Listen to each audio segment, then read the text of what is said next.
powerlessness and helplessness. The government gives them the drugs, builds bigger prisons, passes a three-strike law, and then wants us to sing God Bless America. No, no, no.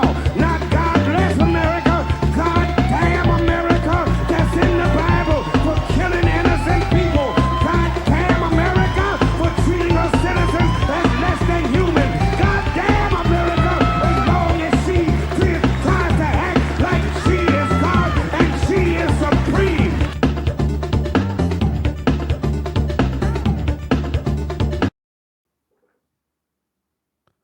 Okay, hello everyone. Welcome to the show. I'm Jake M. Flores, I guess.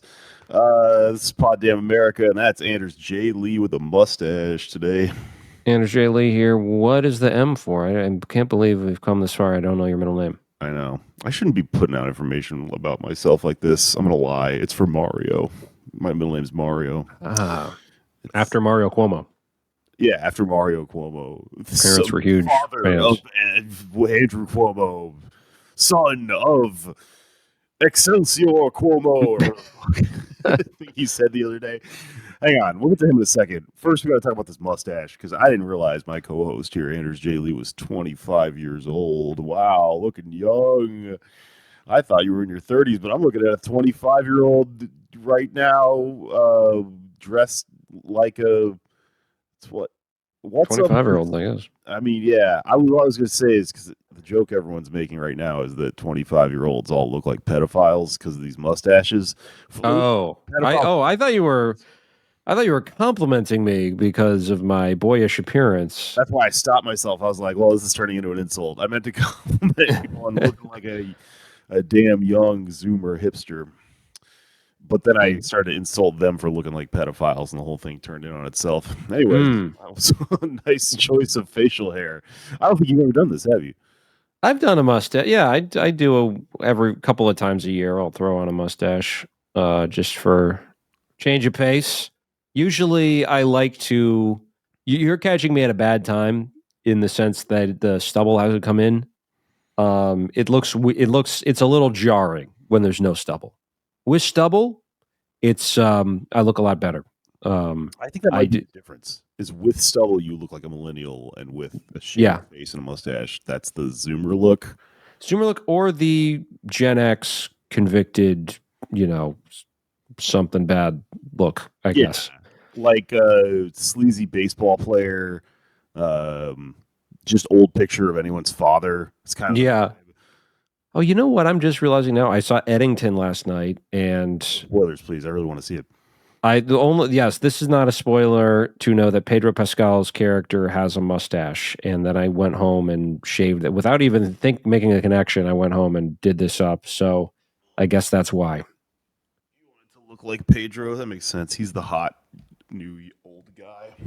Yes. It's the silver fox that everyone's lusting after. I heard that I saw an ad for like the new Fantastic Four movie that he's unfortunately in. He's like on a heater as an actor right now, so he's in everything, And when that happens, they put you in one of those goddamn superhero movies, and I'm sure you make $1 bazillion, and I'm happy for him on some level, I guess.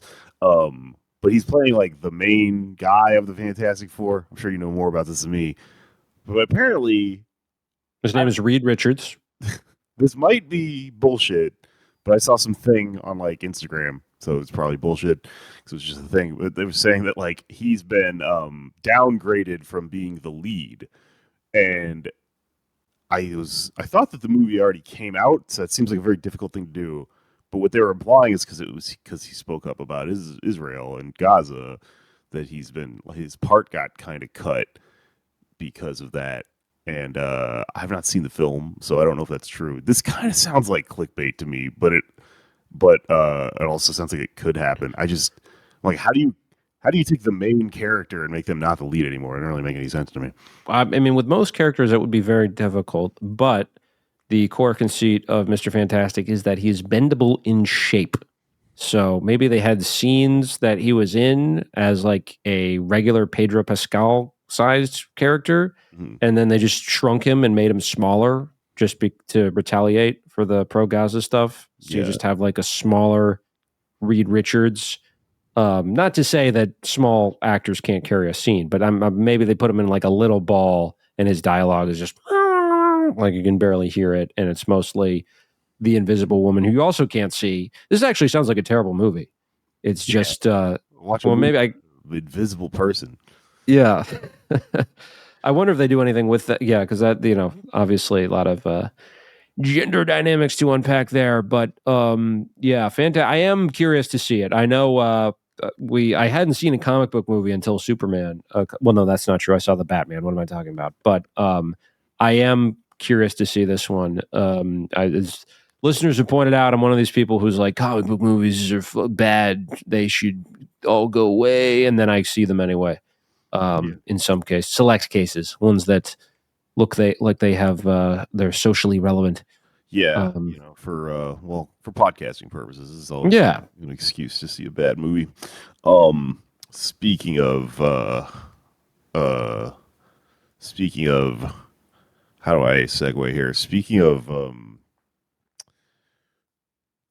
what's it? Just give me the topic. I'll come up with a segue. Okay, listen. This is about the music video for the Offspring's "Pretty Fly for a White Guy." Remember that song? Oh yeah. Yeah. That was filmed just as the Fantastic Four and many other movies are. Speaking of stretches, all right, this might be not really related to what we're talking about. Ooh, that's a tangent about a tangent, or a segue about a segue. Listen, I have a disturbing thing I learned. Spent too much time on the internet yesterday. This is the moment that I got up and went away from the computer. Was like, I'm gonna go outside. It's fucked up that this happened. This can only happen because you're online too long. I learned that the guy from the music video, "It's Pretty Fly for a White Guy." If you have not seen this video, you don't remember. It's the Offspring made this weird song. I don't really even understand what the fuck they're trying to say with the song, to be honest with you.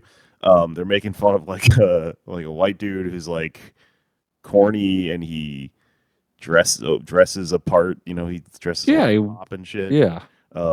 There's a word for this that has that was taken away from us. I'm honestly surprised that the reclaiming this word wasn't part of the Trump agenda in the same way that the R word was. But I've never met anyone who wasn't white who told me that was a bad word to say. It was a hilarious word. Thank you. Growing up, only our friend Andy has ever said that to me. Like, you should not say that. I think it's a goofy ass word. Sound off in the comments if it's. We're still not gonna say. I'm not gonna say it, but I think it is an overreach. But I'm gonna comply because I feel like I have to. Yeah, I don't know. I'm not gonna say it either because I want to start that conversation. Yeah, I'm trying to say something else, but I think it's a fucking fine word. I think it's funny. But anyway, so I was watching a recording of the Offspring playing that song at 99 Woodstock, 1999's Woodstock, the trash year, and that guy from the music video is like on stage. It's kind of funny. He's like doing all the dorky like dances, like the Cabbage Patch and the air hump and stuff, and like he's just he's part of the show, right? And I'm reading the comments, and everyone's like, "Wow, underrated performance from the Offspring. Wow, this takes me back." And then like 3 comments in, and you knew it's coming. As soon as I read it, I was like, "Of course." I didn't think about this. Of course it's coming. Someone's like, "Yeah." Wait. Someone goes, "I can't believe they got the guy from the music video to be on stage." And then the response to this is, "Yeah, but he's a bloodthirsty Zionist, right?" And I looked it up, and he is.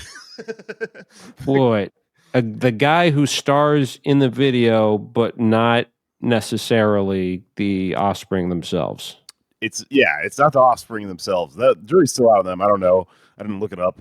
I'm mutuals with Noodles. I will say that was my favorite band when I was a little kid. I bought Americana when I was like 13 and played the fuck out of it. Not gonna lie. Great album. Yes, so the actor who plays the white guy in Pretty Fly for a White Guy is like an Israeli guy, and he's apparently a rabid Zionist nowadays. And it Wow. just, you can't have fun, man. You can't enjoy anything anymore because now it's possible to know these things, and it sucks. It just put a whole other layer on it. Now that I know that about the guy, I still don't really understand what the point of the song is, though. It's the world needs wannabes is the thing he keeps saying. What? Yeah. What is he supposed to be good? Is he supposed to be bad? I don't. I mean, he's not to say, he's kind of saying that's the way the world functions. Not that it should need wannabes, but the way the world is now, it does need wannabes. And it's about ultimately, it's kind of about white guilt and doing so. Before there was kind of wokeness, as it were, broadly construed. The way that you sublimated the suburban white guilt is to adopt a lot of the signifiers from the communities that you're not a part of, that you're arguably oppressing. Yeah, there was a lot of like dynamite hack, ironic covers of gangster rap songs and stuff around that time. That was pretty lame in my opinion, although it was kind of a catchy song. But anyways, we're not doing a culture episode like we did last week. We're on to politics. Let's talk a little bit about what is going on with Andrew Cuomo on the internet right now. What do you think? Do you think it's him that's running his Twitter account, or do you think he hired somebody? Because I'm 50-50 on this. It could go either way. I think he probably hired. So, I mean, he definitely has the time to sit and do. I mean, he says he's out pounding the pavement. He is campaigning more than he did in the primary, which is to say, not very much at all. But I think it's probably a consulting firm that they outsourced this to, and they were like, they just like, yeah, you need to engage more on Twitter. Which is these all seem like suggestions from a decade, if not more ago. Like, it doesn't help you as a politician to respond to comments He's anymore. responding to every single person that replies to him. Yeah. And it seemingly as a strategy. Like he thinks Right. he'll just, if you respond to someone, they will go, well, that's enough for them to go, I'll vote for that person. Right. Which in 2010, if you're a politician doing that, it's like, oh wow, you remember Ted? I think it was Ted Lieu. It was like, oh, the tweeting congressman. Mhm. This is like a novel thing at that point. But no, what people want from you is policies and like a message. And that would work in a race where there are no substantial differences between any of the candidates, because then the only difference is superficial stuff like that, right? Right. It's why it looks so goofy as a response to Zoran Mamdani, which is like a huge chasm has opened politically there, and Cuomo's on the back foot, and he looks really stupid right now because he's being challenged on his very ideas.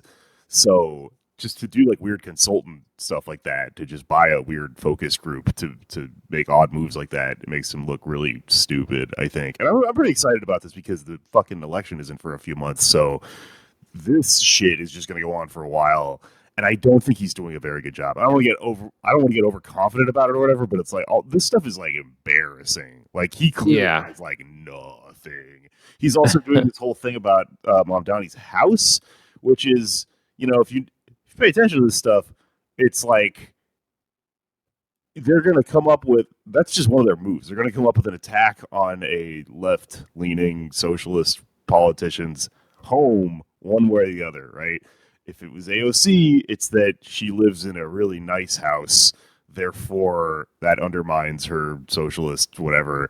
With him, he lives in a shitty rent-stabilized apartment, therefore there's another way to craft this, is that undermining. No, you can't. There's not a home you can live in as a socialist politician that they don't have a way to attempt to undermine, right? But I don't think it works either way. Yeah, I mean, as Zoran responded today, he's living rent-free in Andrew Cuomo's head, which is really true, because that's basically Cuomo's entire campaign now, is just like trying to rehash talking points that didn't work in the primary. instead, and when in the primary, he at least was he was the front runner, so he was kind of talking like the presumptive mayor.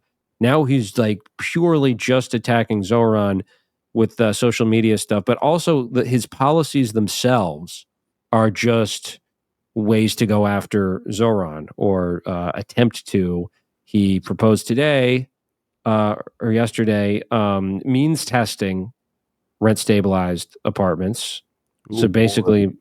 yeah, Everyone wants that, right? it's just in the amount of money it would take to like actually do this and enforce it. I don't even know how because the idea is like around 1 million, little less apartments in New York City are rent stabilized. I live in one, which for the record is not the same as rent control, which a little bit alarming that even Andrew, I shouldn't be surprised, but I am, that Andrew Cuomo didn't understand the difference between rent stabilized and rent controlled. Or he Rent stabilized, understands it and is being, willfully ignorant. yeah, but I think like he tweeted out, he was like, "You live in a rent controlled apartment," which rent control means like you've been living there, your family's had it since like the 30s, and the rent is just extremely low for anywhere, let alone New York City. Rent stabilized just means that a guidelines board sets the amount it can be increased every year, and that's why Zoran wants to freeze it. But it's nowhere near like I'm paying a lot more than I would in a rent controlled place.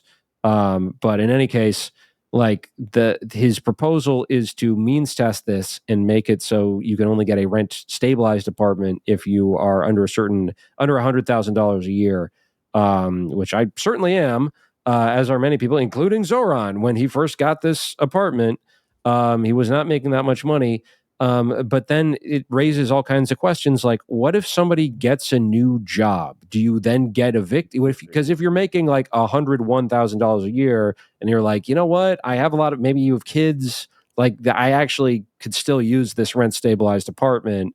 I just want to stay here. Andrew Cuomo would then evict you. Like it just doesn't make any sense. And it goes back to means testing as a whole, which is really a big part of Andrew Cuomo's political philosophy, because as was covered on the show, he is a fiscal conservative. He doesn't like government programs really, but he likes taking credit for government programs and likes the way they sound and likes positioning himself as a progressive. So if you look at what he did as governor, like his free college proposal, free CUNY, that applied to a scintilla of people. If you actually go by the amount of people in CUNY, it just was not that many people, and that is in large part because you exclude people, but also, and this goes to as Zoran pointed out, there's a program now for subsidies, I believe, for people to get transit, which is the city's putting money into. That's another thing Cuomo has proposed is means testing public transit. So if you're under a certain income threshold, you would get free public transit. And his logic is like, oh, why should, this is the same thing from the 2020 primaries. Like, why should we pay for Donald Trump's kids to go to college? They want to do the same thing with public transportation, which is going to be crazy. I guess you would have a special card, but the process of getting that card, it is ostensibly going to be very elaborate. It's a government, would be a government program to get the card, prove that you qualify, and then actually receive it. The amount of people that, number one, are going to know about it, and that's based on the program now, which I don't even know. Maybe I qualify for it. I don't know. I haven't heard of it. I haven't heard of it until Zoran talked about it. Like, you can have all these means-tested programs, but people aren't going to know about it. Even if you're giving a press conference saying it, like, people aren't tuned into that, right? And then if they do know about it, they're going to have to fill out all the paperwork, and then they decide just like, fuck it, because like, why would they trust that this is actually going to happen if politics has failed them in so many other ways? So having universal programs is just a much better way to go about it, because it's not like earning. I mean, it's a much better way to earn people's trust if the bus is immediately free instead of fill out this stack of papers and in 6 months you'll get like a partially reduced bus or subway fare. Like this is the way he does politics, and now he's doing these means tested proposals, but they're all ways of sort of tailing or trolling Zoran's proposals, which are much popular because they're much better. Yeah, I mean, come on. People don't want this stuff. This is stuff that they've only been able ever to shove down our throat as the only thing that's possible, you know?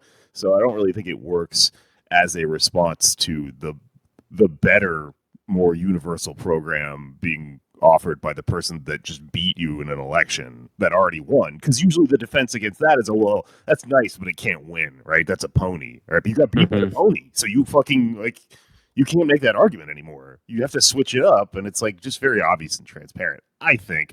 I don't know. I mean, there is the chance that, like, you know, there's only so many people to vote in the primary. That's another thing that they've been saying about Zoran's win is like, well, come on, that's only like how many people even vote in a primary. In the general, more people are going to like show up or something.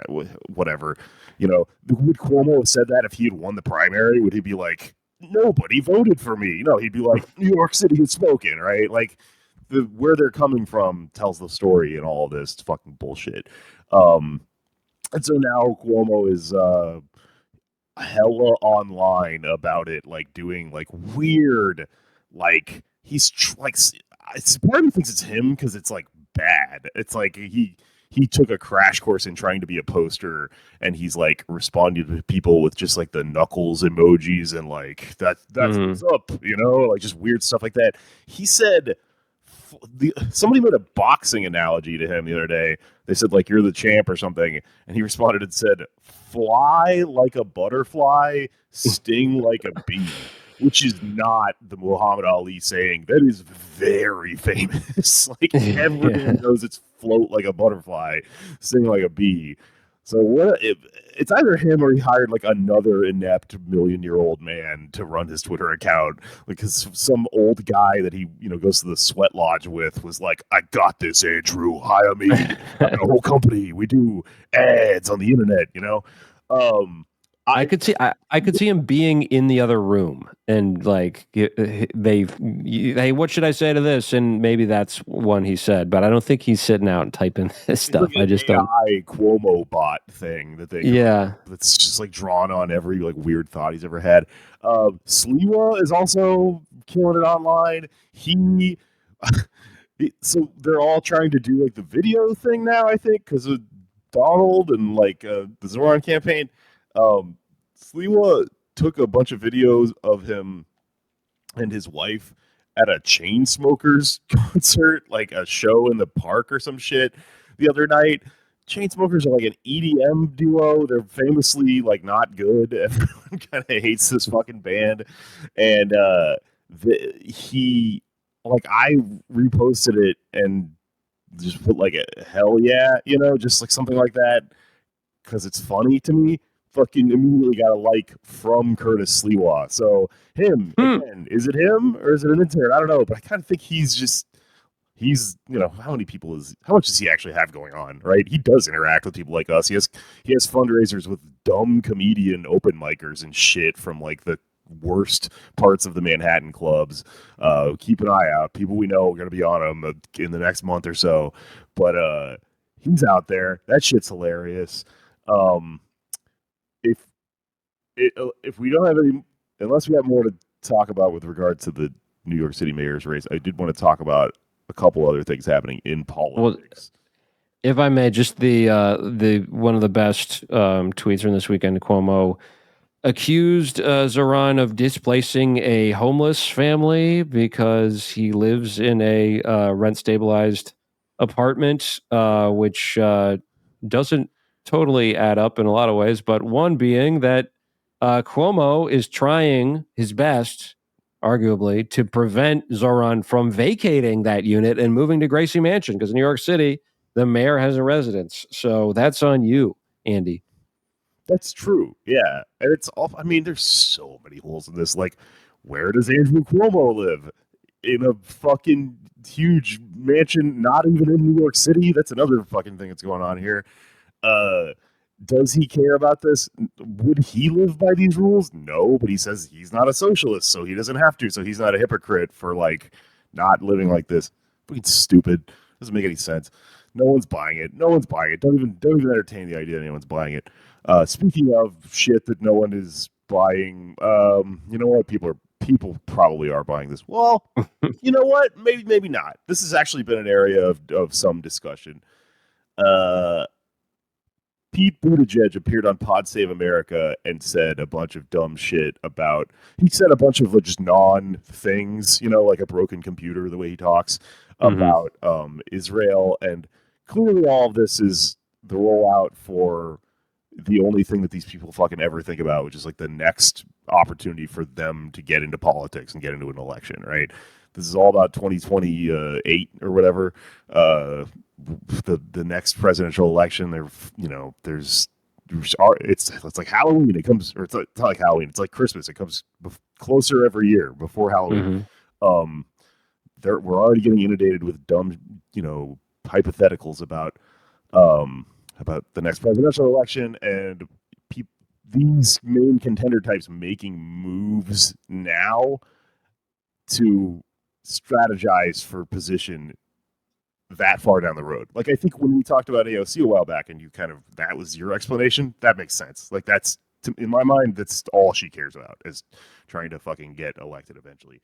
But Buttigieg, he said a couple of things that are insane. One of them is he talked about Israel with the Pod Save America boys, and they're interesting because they are now kind of doing the off-ramp from having supported the genocide and having supported Israel. John Lovett is like, he is a self-proclaimed Zionist, but even he is coming around to at least starting to try to frame this in ways that are not absolute support for the genocide. Off-ramp is a good way to put it. It's been thrown around in the citations needed verse. A lot of it is, their kind of main move has been to reduce it all to Netanyahu. This is something that Bernie Sanders does. One bad man theory is the term people are using for it. That's obviously really reductive and a way of getting out of talking about the fundamental nature of the state of Israel being an apartheid state and a colonial project and stuff. Buttigieg's answer to some question about Israel on the show, now that the Pod Johns are kind of doing we're against the genocide thing, couched in all sorts of weird framing devices like the crying wolf theory that it was bad to be against it until now that we're deciding to be against it. His response was this weird thing about how Israel and America are allies and we're friends, and sometimes you have to put your arm around your friend and say are we going to do this together? It's really bizarre. Do you need a ride home, I guess? Yeah. You're not right. If I had a friend, Anders, if you were committing a genocide, I'm sorry, dude. I think it might be over. At the very least, I would say, if you don't stop, I'm not going to be your friend, Anders. Killing children. Well, depending on, I did some pretty heinous crimes to ants as a kid that, in retrospect, were really not necessary. In your home, in the domicile, ant mass killing, I think we have to begrudgingly accept is okay. But outside, I do regret just taking raid to random ant hills. They didn't need that. That wasn't. I should be before some sort of bug tribunal. I've seen the Ryan Murphy Jeffrey Dahmer show, right? If it stops there, I'm cool with it. As long as it's just that's the way you get it out of you, Yeah. The rage that you have seething within you, your dark passenger. It's cool. I'm gonna put my arm around you and put my arm around you. I don't know way to put it. He also said something really bizarre that I've been trying to pick apart about JD Vance, because they asked him, they were talking about the fucking election. Everything has to be framed through the election. That serves their ends very neatly by quieting every other conversation and everything having to be not important, because it could undermine the chances of people in an election that is not anywhere near happening right now. Mhm. This thing that really drives me crazy about Democratic Party people or whatever is that like they always make the argument that it's like the election's tomorrow, so it's just it's a very binary decision. You have to be really like, what do you call it? You have to be really strategic about this or whatever, and like abandon principles. But they'll start working towards that now, and it doesn't make any fucking sense because it's not real. They don't actually think that it's about the least worst case scenario, whatever the fuck I'm trying to say. Anyways, nationalism. So he said he was talking about J.D. Vance, Pete Buttigieg. He was talking about J.D. Vance, and he said, "Hang on, I've got it on my Twitter. It's really bizarre." He's saying This is Pete Buttigieg. This is Pete Buttigieg talking. He says he seems to be getting more and more attached to this kind of blood and soil nationalism that, would make us just another country out there instead of the country that we all know and love. Let's say it again. He seems to be getting more attached to this kind of blood and soil nationalism that would make us just another country out there instead of the country that we all know and love. This doesn't make any sense. Yeah. He's, in theory, critiquing the hardcore nationalism of Right. J.D. Vance and Donald Trump. Sure, it's fucking bad, but he's saying that if they get really hardcore into this nationalism, that would cease to make us special. Us being special is nationalism, right? Right. Yeah, they're competing forms of nationalism. The Trump nationalism and Vance nationalism, which is very antiquated. I mean, it was until really this past election, and there were shades of it in 2016, but it's an American exceptionalism by virtue of pulling out of being quasi-isolationist. Like, we're not going to work with anybody, but we are going to be the best, and everyone's going to like want to work with us, but we're not going to. And Buttigieg's nationalism is liberal nationalism. We're going to be part of this international community, but we're going to be the best member of the international community, and we're going to just like call the shots for everything. And they're both bad. I want to be just a normal country. What's wrong with that? Like, it's still going to be America. I mean, for the time being, ultimately, it would be great to not have any countries, but what's wrong with I want to be a normal country. I think there's probably a lot of people here who who don't care that much about our quote unquote standing in the world. Like, we just want a more livable world for everyone. Nationalism is stupid. I think it's really dumb. Just to further dissect what he's saying here, though, this kind of blood and soil nationalism that would, if we stick to it, I think is what he's saying, would make us just another country out there. So he's saying if America becomes a fascist nationalist country, it will cease to be special and it will be just like all the other countries. I think he's insulting every other country by saying they're all like Nazi Germany, like, right? Yeah. That just makes us just like everyone else.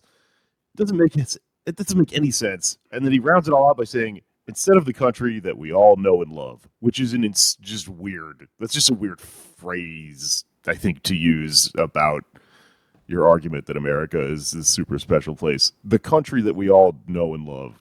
I don't know. I fucking hate Pete Buttigieg. I'm so annoyed that he's back. I have a feeling he's going to get shoved down our throats.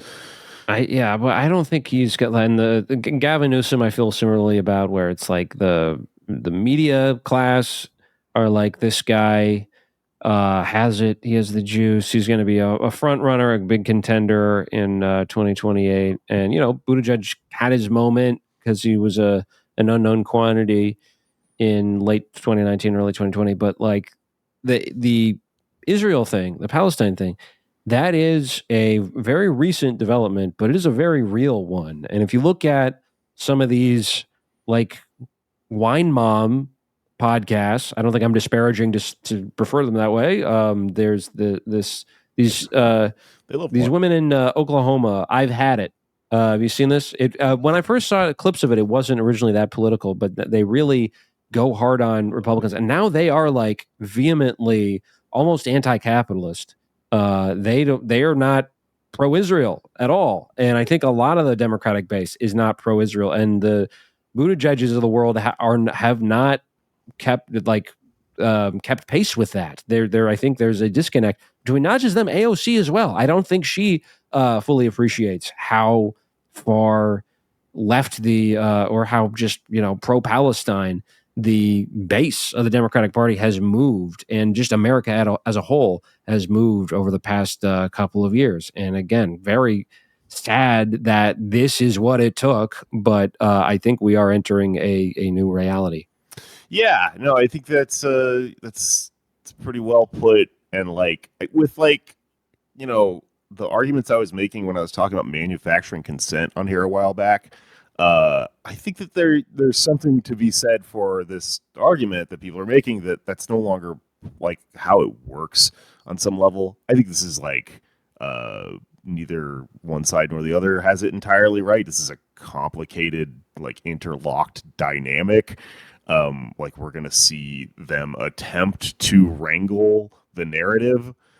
It's just that they're going to have to get more and more creative, and it's clearly gotten away from them in a way that they have no control over. You've heard Hillary Clinton in recent years lament about the internet ruining their ability to control the narrative. She's kind of said it just like that before, and all said the quiet part loud.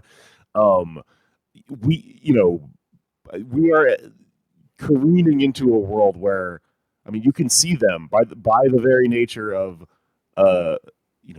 people like Pod Save America and people like politicians in the Democratic Party even coming out and admitting this is a genocide. You can see them abandon any attempt to try to bully us the way that they used to. And I don't know. I'm seeing people people who would be bog standard Democrats now talking about this as a genocide, but I'm not sold that means that they are radicalized and the world is primed for socialist projects. That you still intervene, because what you get in a situation like this, I think, if you don't really intervene and talk to your friends and go, hey, let's talk about this, let's try to explain this into a coherent narrative, is you're gonna get Democratic Party people, liberals essentially, who just think that they are us or are doing resistance better than us. There's kind of two types of liberals that get weaponized against the left. Those are the ones that argue that the left is bad, and the ones that argue that they're the real left or whatever. Mm-hmm. And I think that you're gonna, in the not too distant future, be actually talked down to by the same old people who kind of fall for the Democratic Party line, but they're going to have a Palestinian flag in their bio, and they're going to be saying, I was always against this and you weren't, and just completely, they're going to figure out a way to rewrite reality using framing devices, like what I was talking about with what Cuomo is doing. These subtle tricks where you start the argument in a weird place to throw everything out of whack. I'm not entirely convinced that everything is broken yet, and I think that they always kind of intervene in ways, but there's an exciting instability here. Right. And can we exploit it is the question. Yeah, I don't think that's necessarily going to stay consistent at all. But it is an opportunity. And that's why it's important to organize and have political institutions set up to take that energy and the thing from the Fantastic Four would. I'm doing a segue into our main thing here. Yes, much like the Thing. Was the Thing from Jersey? I feel like I remember that. He has Ben. What's his name? Ben Grimm or something like that. He sounds like he has a Jersey accent, probably just from Queens, like a lot of Marvel characters. But in any case, there's a guy in the Fantastic Four who lights himself on fire, much like the guy who pumps your gas in the state of New Jersey might. Flame on, he says.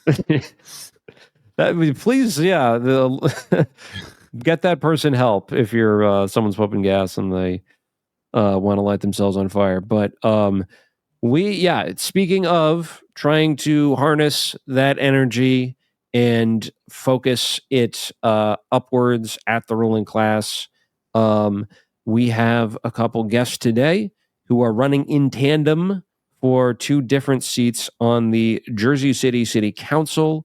Very excited to talk to two great candidates, Joel Brooks and Jake Ephros. Let's go to that interview.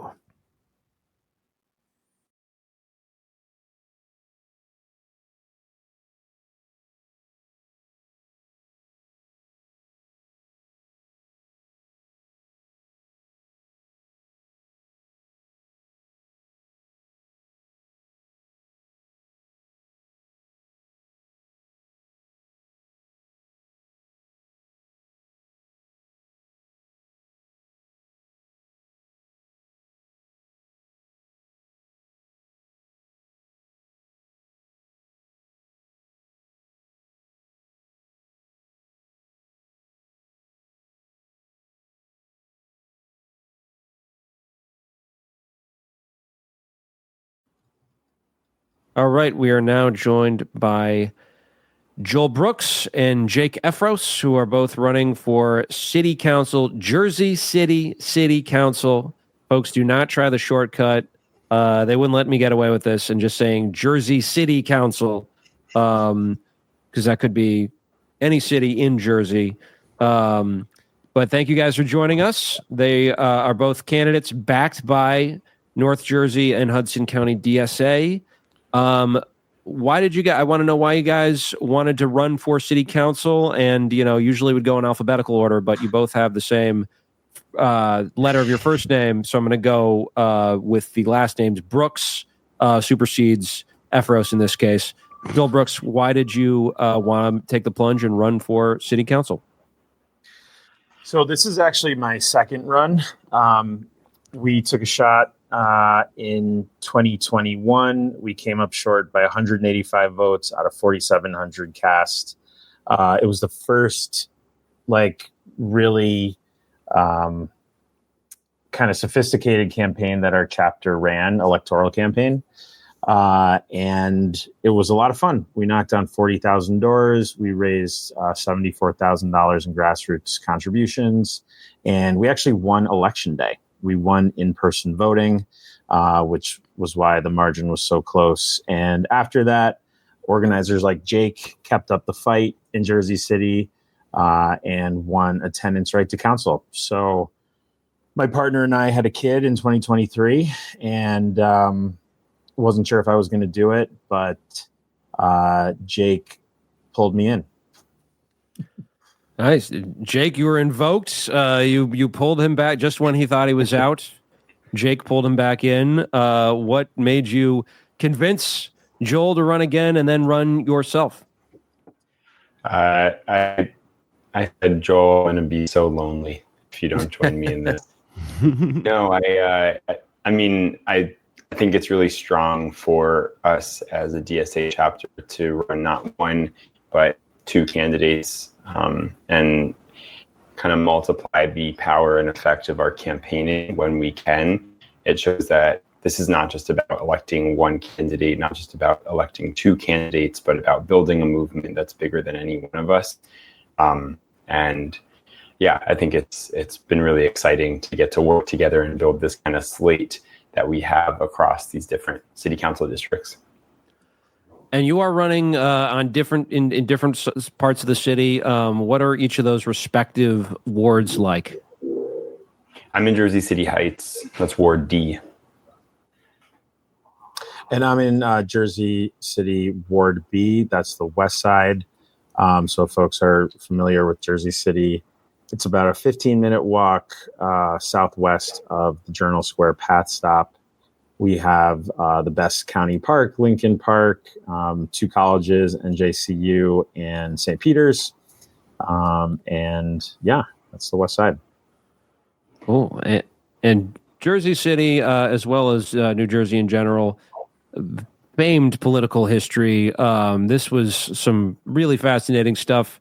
Your joint campaign manager, Michelle, sent us about sort of the political background, more recent stuff, but also more historically.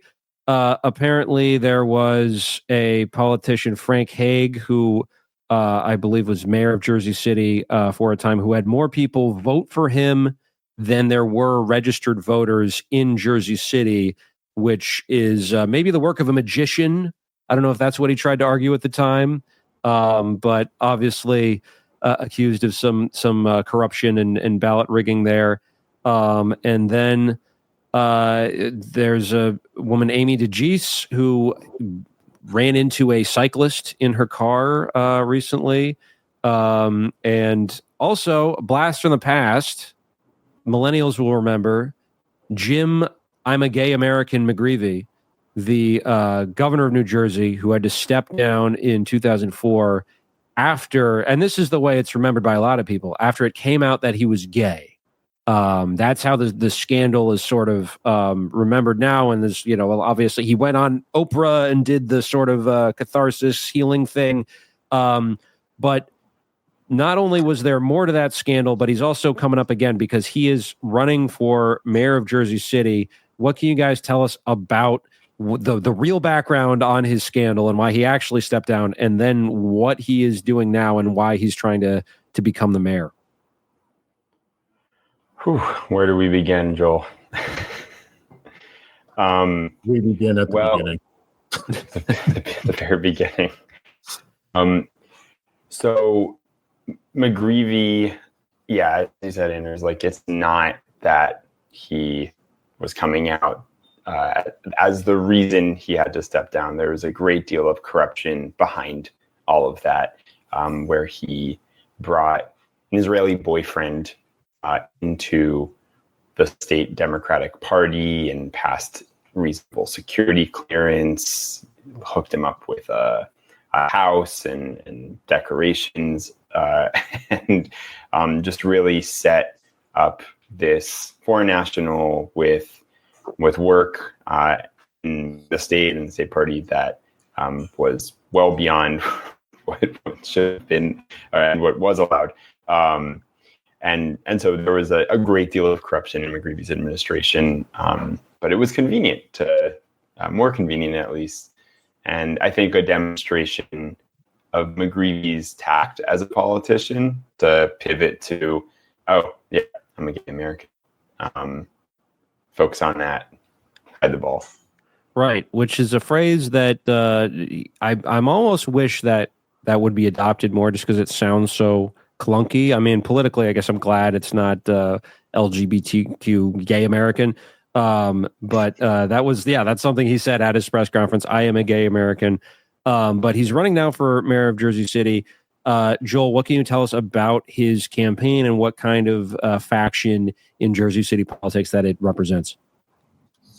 So the Hudson County Democratic Organization, which is kind of colloquially called the Machine, they call themselves the Organization. I've actually heard people say that. That's almost worse than, because I'm about to ask, like, do they call themselves the Machine? They're like, no, the Organization. That makes it sound like Opus Dei or something. The occult. That's true. So it is a kind of a patchwork of local bosses who get folks on the Democratic County Committee. And in the past, they've had the advantage in primary elections of the line. And the line was a ballot setup, which was basically like, the organization endorses Biden at the top of the ticket all the way down to, Joe Blow for dog catcher. We don't elect dog catchers. And then Bernie Sanders would be like way over on the right. And then, if there was another progressive challenger, they'd be kind of like also further off. And so people thought, they were not Democrats. And so that was about a 25 to 35 point advantage in a primary election. Through a lawsuit that was filed and a lot of on the ground organizing all over the state to kind of set the table for that. The line was declared unconstitutional, which allowed people to run competitive primary elections in the most recent primaries in June. What does all that have to do with Jersey City? The organization, I'm just going to start calling that instead of the machine. The organization is backing Jim McGreevy.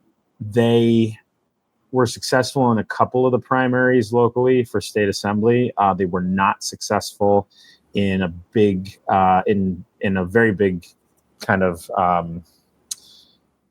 notoriety race, District 32, where two progressive challengers won. So they're a little rattled there. And this is kind of a test of their strength in Jersey City. And so I think if Jim McGreevy wins, I've been telling folks, in our world, it's almost like they're like the bourbon restoration. Like they just want things to be back the way it used to be. Yeah, that's interesting. You would choose him of all the available options to kind of hit. It makes me wonder, like, did he launch around the same time as Andrew Cuomo when he was like presumed to be the front runner here in New York City? Like, why him? Earlier. Yeah, earlier. He's been in Jersey City. He worked briefly for either the county or the city. He worked for 4 months to max out his state pension. And then retired. So, that's one thing he did recently. So he's been here kind of like latched on to different state legislators, kind of biding his time to run. It is funny, the parallels, right, in terms of McGreevy and Cuomo.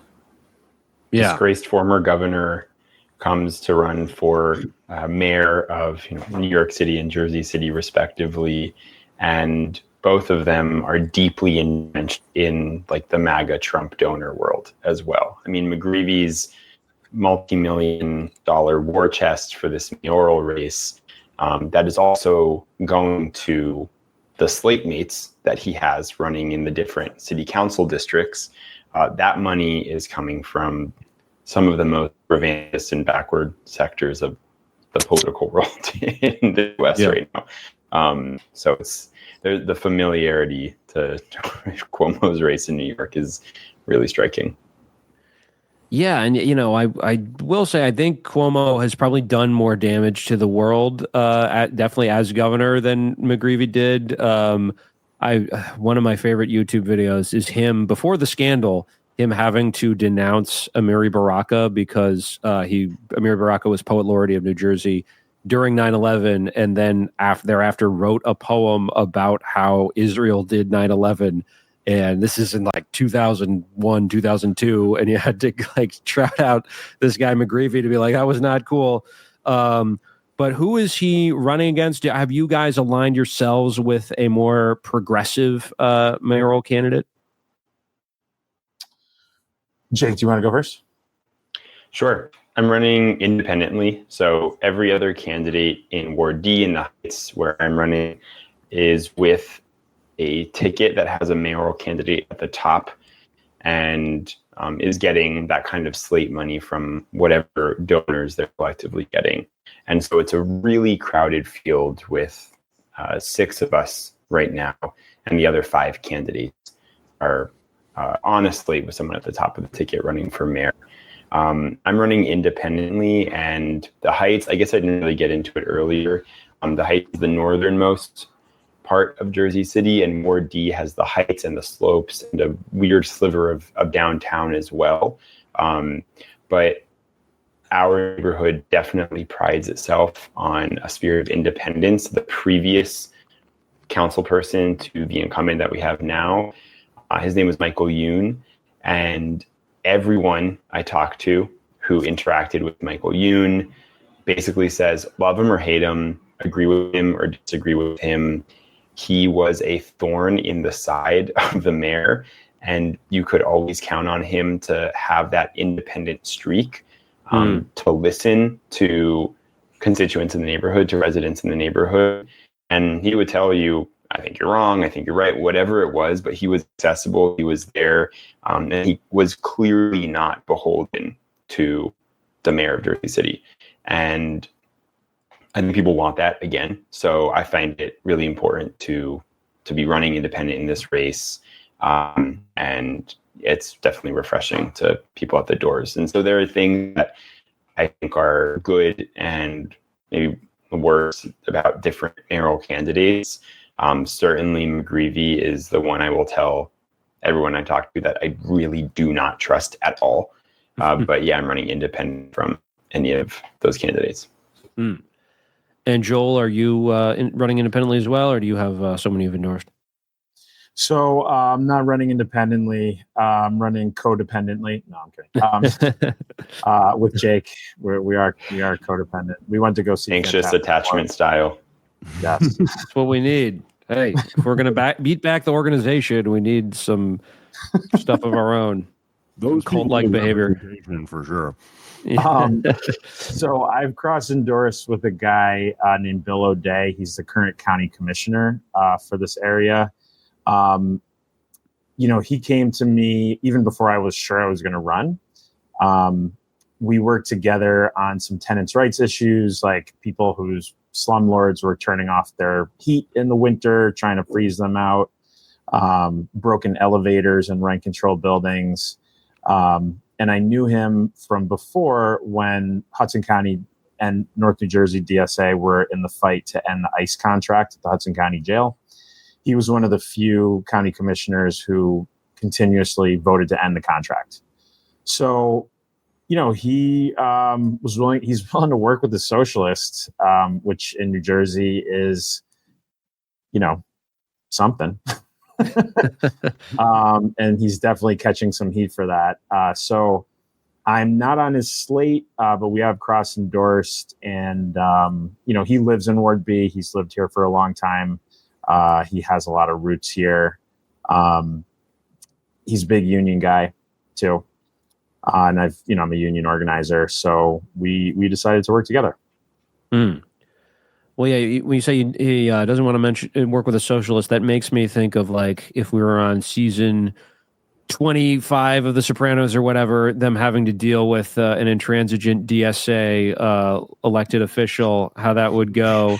And this is something, of course, I'm sure you get a lot being from New Jersey, but given, and this is sort of relevant to like the history of the labor movement and socialism, but how real is the mob at this point in 2025? Like, is it just a relic, or does it actually have an impact on the political goings-on of New Jersey?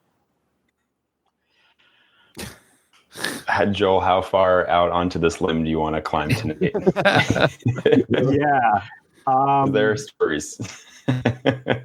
Yeah, there are stories for sure. And there was a scandal involving the Hudson County Incinerator Authority years ago. Whoa. Incinerator Authority. Cool. Yeah, I know. Some, low show and no show jobs for friends of the family, so to speak. That was probably 20 years ago at this point. The truth is, I don't know.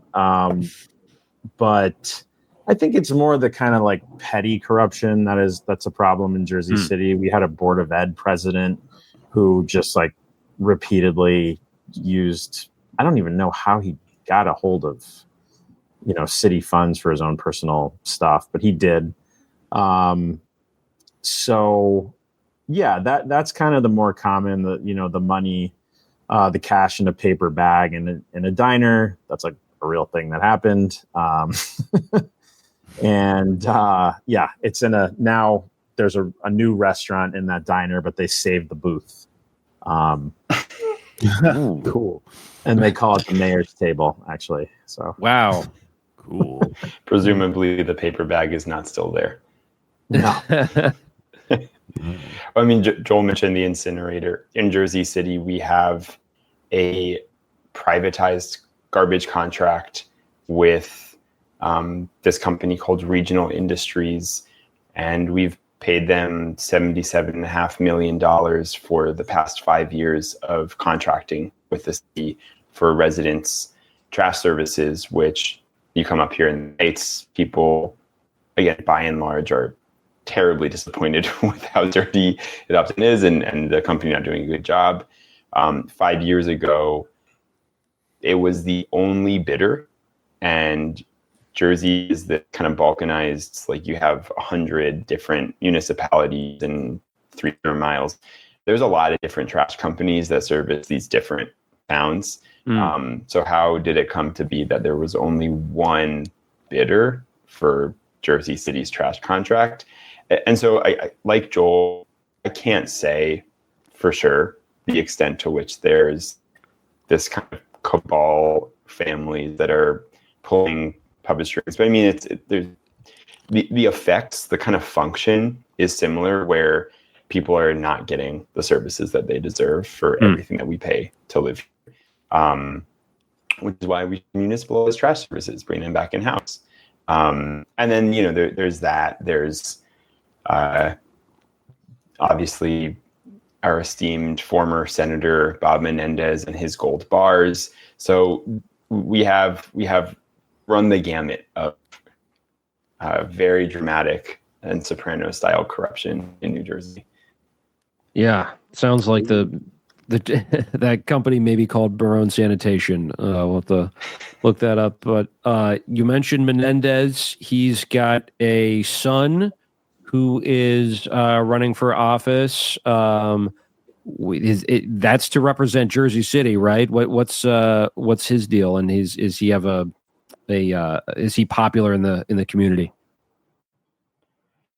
He represents the 8th congressional district, Rob Menendez Jr. And in 2024, last year, he faced a primary challenger, the Hoboken mayor, Ravi Bala, who tried to primary him as the progressive candidate. And Ravi did well in Jersey City, I would say, but ultimately didn't unseat Rob Menendez Jr. And Ravi Bala is one of the 2 progressive candidates that Joel mentioned, actually won this assembly race for the primary for the assembly race in the 32nd here. Tangent. But yeah, Menendez Jr. currently does represent the 8th district. And I think, I don't know, I'm curious what, Joel, you have to say, but I think he's been trying harder to actually attend, at least rhetorically, to some of those progressive left demands around, anti-ICE, especially in the past year since getting that primary challenge. But yeah, I'm curious what Joel thinks too. Yeah, so I'm in the 10th congressional district, but the 8th is majority Latino. And both he and the 10th district rep, LaMonica Ivor, were with Mayor Raz Baraka when he was arrested, detained by ICE. And LaMonica was involved, basically was like shoved by ICE and now is being charged with assaulting a federal officer and some other bullshit. But, in terms of Rob, I think that, he's definitely a creature of the organization through and through. It's good to see him, putting up a fight against kind of the worst excesses of Trump. I think if you can't do that as a Democrat in a blue state, in a blue district, it's like, what are you even doing? Yeah. So, that's kind of his lane right now. Haven't heard him, break with kind of the mainstream pro-Israel consensus with New Jersey elected officials. Yeah, he's taken APAC money, and there was a viral video that went around locally where a high schooler, someone who actually lives in my district and who I got to meet with and talk to and kind of congratulate on this, confronted him outside the school about Israel and Gaza, and it was a really powerful moment. But yeah, Rob Menendez Jr. he's certainly not on the right side when it comes to the genocide in Gaza. Yeah. And definitely seems like there's a lot of legacy politicos who come from families, one being the Healy family. I know, Jake, you are running against the daughter of a guy by the name of Jerry Healy, who's not the old Trotskyist from the UK. But who's your opponent? I mean, I know you have multiple opponents. One of them is his daughter. Who is this guy, Jerry Healy? What should we know about him?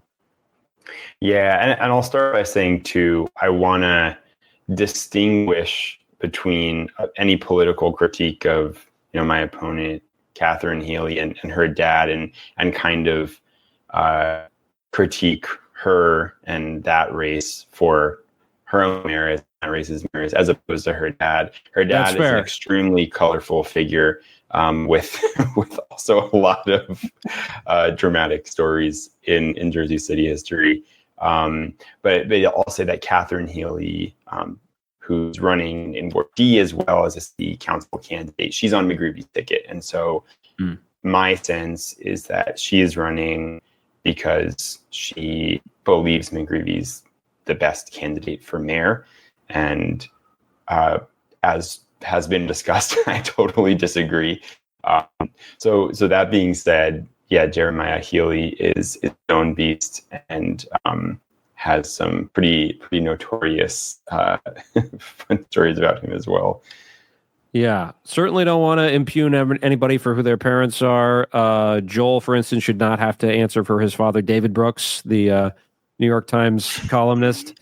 Who father? I hope that kind of does get spun into a local story, and that's the rumor that you're the son of David Brooks.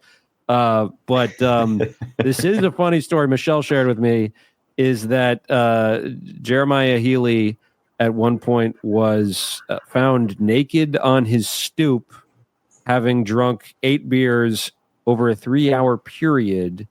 And he claimed later, after he was found and photographed, that he had no clue how he ended up naked. And he blamed 3 teenage Latinas for getting him into this predicament. And it's a very elaborate story he has that somehow happened. But and blame them for doing filthy things to him. Yeah.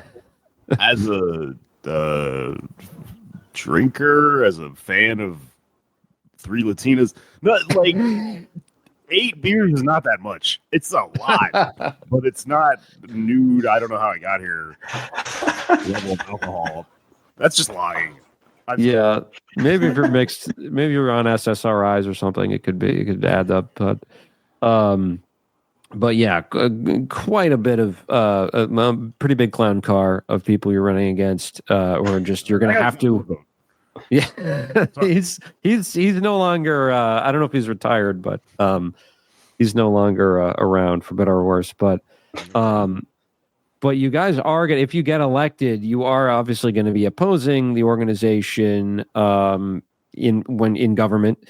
What is the composition of Jersey City government like? And is there any friction between, because, I was thinking about, I think I was talking to you about this, Joel, a while ago when we did a fundraiser for you guys, but I watched really for the first time the movie Street Fight about Cory Booker, which it takes place in Newark, not the same place as Jersey City. But it's interesting watching in retrospect because he's running against like a machine candidate, someone from an organization of sorts. But the things he's promising in 2002 are like neoliberal reforms. Is there any friction between some of the old machine hands and I guess people of Cory Booker's generation who are trying to marketize things, and then how do the progressives and socialists kind of fit into that as well?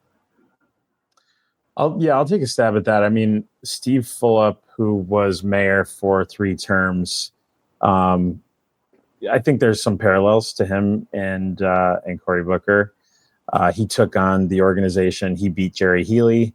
And if you ever want to watch something really entertaining, there's a debate between them on YouTube. And I don't know if there's a moderator because they're both standing in an auditorium and just like screaming at each other.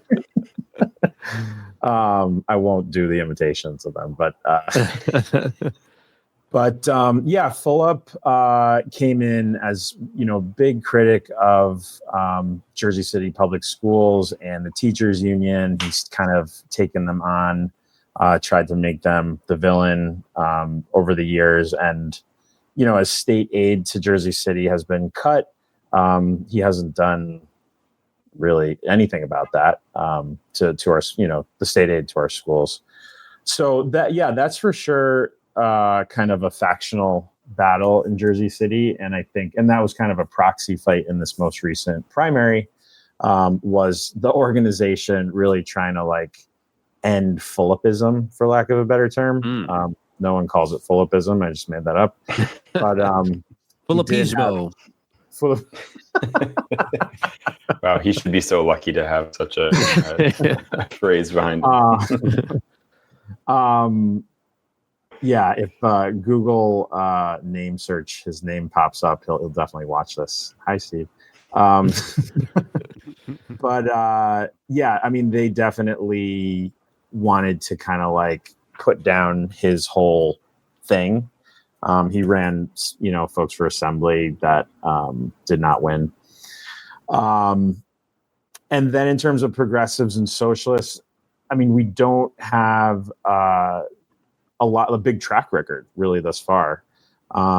Bernie excited people, but our primary was so late in the game in 2016 and 2020 that it wasn't competitive at that point. And actually in 2020, Bernie had dropped out. So also the world was ending. It was the pandemic. So it's been hard to kind of get traction electorally in Jersey. But we're having some breakthroughs.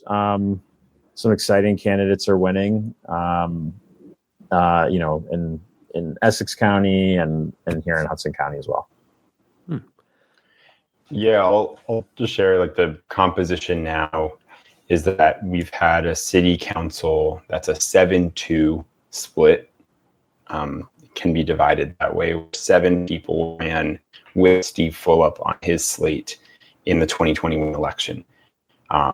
7 out of the 9 city council people, and 2 people ran against those slate members and won.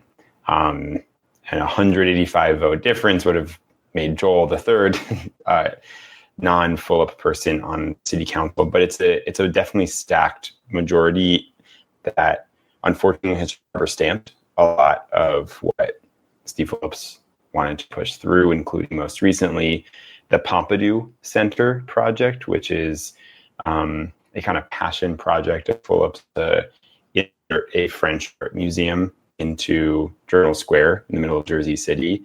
And there were multiple plans making this happen. They fell through, and it was then very, very hastily pushed through the city council, despite incredible public dissent and outcry, because it was in this last iteration of the plan going to involve another 30-year tax abatement for the Kushner developers, and a payment for $1 billion that they were already building anyway, just so we could have, as a city, have some space in the building and potentially get this French art museum there. So that's just one example of something that people are pretty livid with city council rubber stamping. I think it's also a good political lesson that you can talk about the organization, the machine, Sam running against the machine or the organization. But if it's just a new form of the same shit where you're still accepting all these, whether it's Kushner developer donations and friendships and things, you're still in the same system where you bend the knee to real estate capital at the municipal level, to hold onto political power, then that's going to become your own machine if you're successful. And I think we've been seeing that to an extent with Fulop, but the real pushback against this kind of politics is to actually bring politics to it, not just say I'm running against it for the sake of an underdog story, but I'm running against it for the sake of a Jersey City or a New Jersey or a USA that like we can believe in and that working people deserve, with politics grounded in working class people being in power.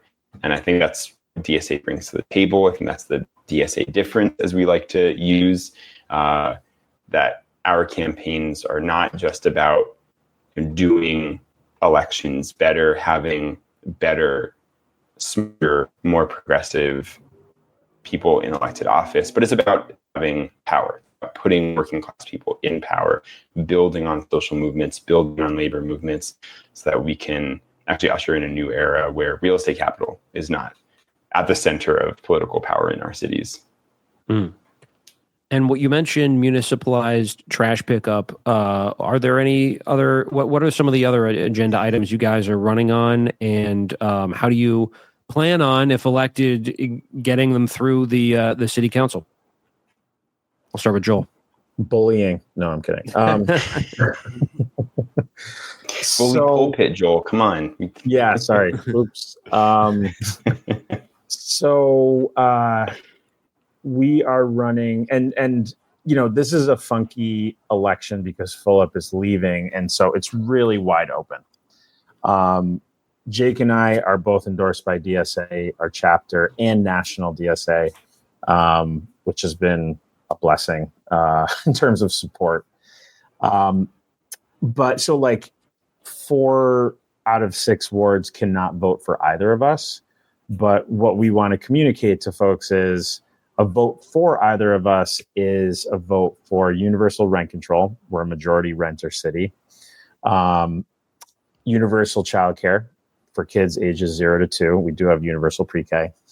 And safe, clean, and green streets. So one of the top complaints we do here is just the kind of disrepair of the streets, how dirty they are, how dangerous they are. Whether you're biking or walking or driving, I mean, there's just really, it's tough out there on Jersey City stroads. So that is what we're presenting to Jersey City. And, if you don't live in Ward B or D, you could still donate to us. You could still canvass with us. You could still make phone calls with us.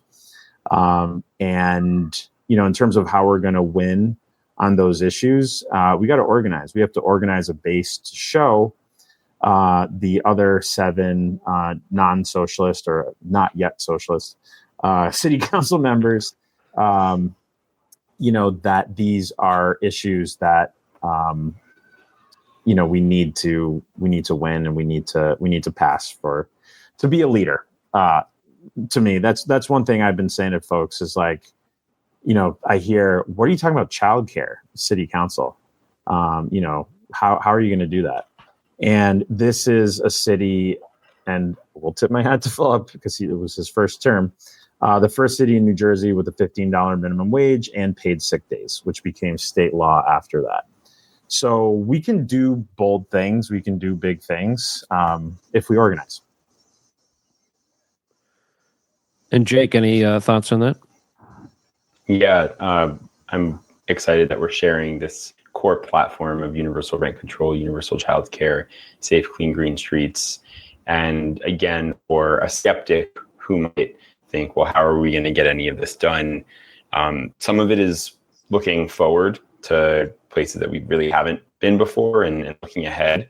But some of it's looking backward, like the municipalizing trash services idea. We had that before 2014. Like we had better and more expanded public transit than we do now, basically. Like Central Ave, this main drag, this business district in the Heights where it's teeming with people walking around all the time, shopping. There used to be a tram that ran up and down with tracks through Central Avenue. So like in the past, whether it's just a decade ago or whether it's 100 years ago, there's a lot to learn about what our city has been to inform where we can go again. And I think it comes back to, one, having good policy is having good legislation ready to push for, campaign for, and organize around, as Joel said. And then 2, just be a leader and be an organizer beyond the scope of what's square in the jurisdiction of what a city council person can do. When we talk about school funding, a lot of that is going to happen at the state level too.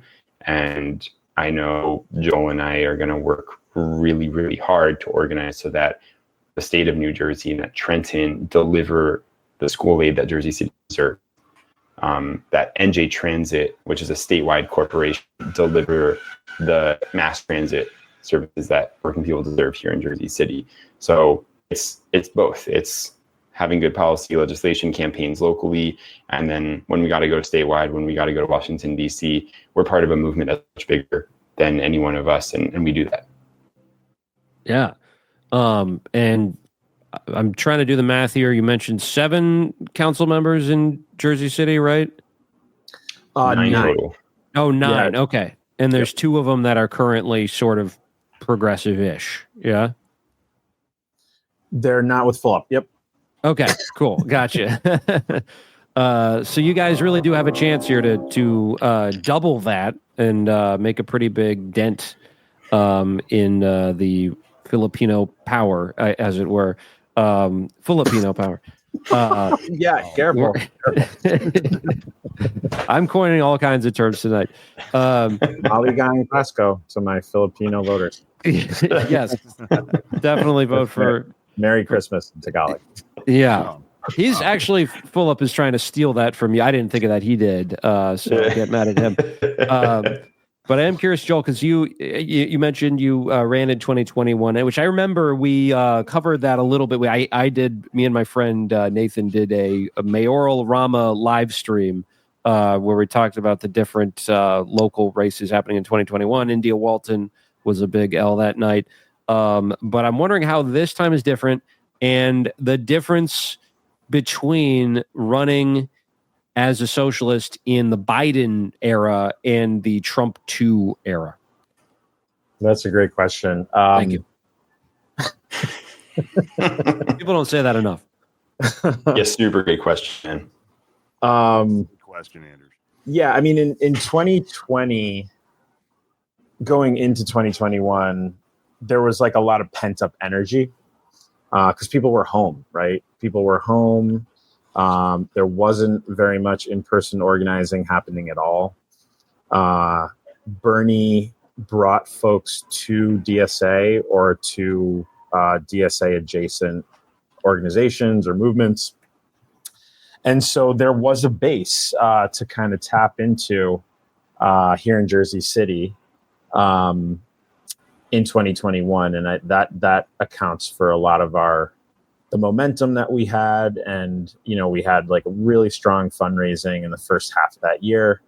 And then I would say one difference between then and now is there definitely is some fatigue in terms of like not sustaining the organizing during the Biden era or just getting tired, right? Like seeing Build Back Better get defeated or, obviously what's going on in Gaza, seeing Biden just not willing to step away from that.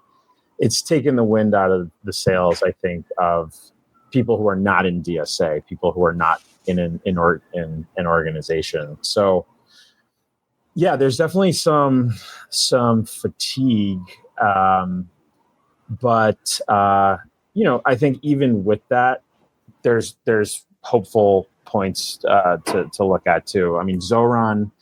I can't believe we haven't said his name yet. Yeah. We're 42 minutes in. But we're 2 train stops away from that. And we were able to organize 2 busloads of canvassers to do GOTV the weekend before the election, which was a lot of fun. And yeah, that's been an exciting development for folks here. But the mood is different. There definitely is some cynicism and fatigue and like, wow, we're really up against it. But to me, that's just like, there's no other, I think Bernie says this all the time. Like, there's no, like, despair is not an option. I do doom scroll for about 2.5 hours every night. That's what I give. I give in to that. But, the rest of the time we're out there talking to voters and organizing. Yeah. Right. And you meant, oh, sorry, Jake, go ahead. Yeah, I agree with Joel that there is a sense of cynicism and fatigue that on one hand, we got to push back a bit. On the other hand, it makes it easy sometimes to demonstrate a viable alternative to what we have right now. And I will be talking to someone at the doors, and this is a nonpartisan election, so we haven't been running through the Democratic primary or anything. We're just running in, an open general election, and people will ask, about, are you a Democrat? Like, what's the deal? And it's an opportunity, I get to talk about my disappointment with the Democratic Party, let alone the Republicans, just, new fascist party in the U.S., right? But my anger toward the Democratic establishment for failing time and time again to do anything.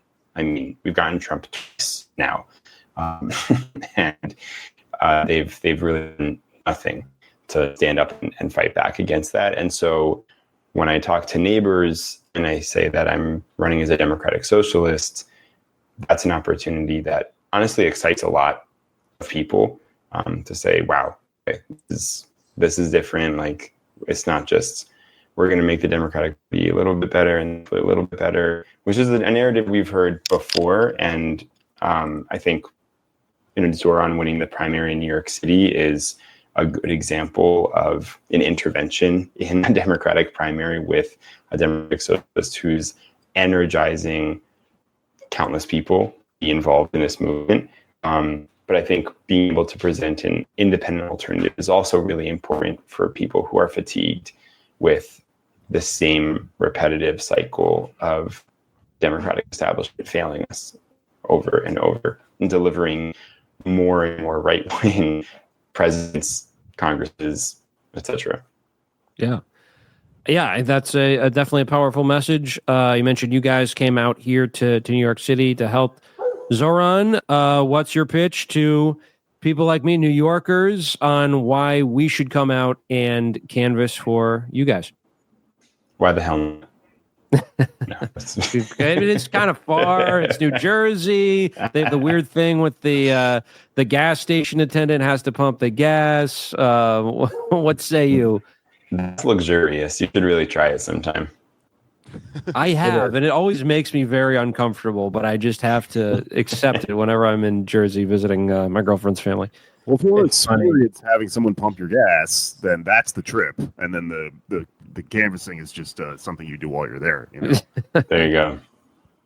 Good. Absolutely. Yeah, no, it's funny you say that because now I get resentful when I have to pump my own gas in other states.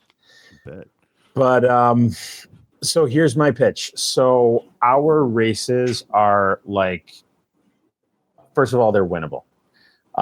They are, our win numbers are in the single digit thousands that we need to win. What is the New York mayoral race is going to be, I don't know, 1 million people, something like that. Does that sound right? Probably more, I would imagine, but yeah, I'm not sure. I just made that up. Yeah. Let's go with that. Coming out and, with 4 of your friends and knocking on collectively 250 doors is going to make a huge impact for us. And so New York folks came out so grateful in 2021. We had a really good core of New York folks who were coming out. And so, we invite you. And it's a beautiful place. I will say I've been to Jersey City a number of times, and stereotypes do not apply to that city. The rest of the state, no comment. You get the pass. I was gonna try. I was gonna try and make that pitch too. West Side and the Heights, they're really cool neighborhoods to walk around and meet people, eat some awesome food, be part of a movement that may surprise some people is not just in New York City, but also across the Hudson and beyond. Ditto what Joel said. The impact of you coming for one shift is just it's huge, and there's tons of amazing Jersey City folks that you meet and who will constantly be in solidarity. We come to New York, we knock on doors for Zoran. We've knocked on doors for a number of DSA candidates and organized those kinds of trips before. So it's about doing this together. Oh yeah. Well, thank you again, guys, for coming on. We'll put a link to sign up for Canvas in the description. Appreciate the time. Best of luck. Thank you so much. Thank you, and thank you, Anders, for the the 2 fundraisers you've worked on with us. They've been huge. So we're very grateful for that. Absolutely. All right. Yeah. I'm at Andersley here on social media. Check out my other show, The Vanquished. Jake, West Coast Jake, anything to plug? Here's looking at you, kid. Jake Flores, anything to plug? Yo, hey, I'm doing another edition of my anti-fascist comedy show, Laugh Block, at the Lyric Hyperion. It's on the 28th of this month, August 2025. I'm putting out the details probably this week. I got a pretty good headliner, I think. Raising more money for ice resistance stuff, and it's been good. So if you're in LA, come out and watch our show and raise some money for ice resistance. And other than that, I don't know. Listen to all the dumb podcasts I do and stuff. All right. It's finished. It's finished.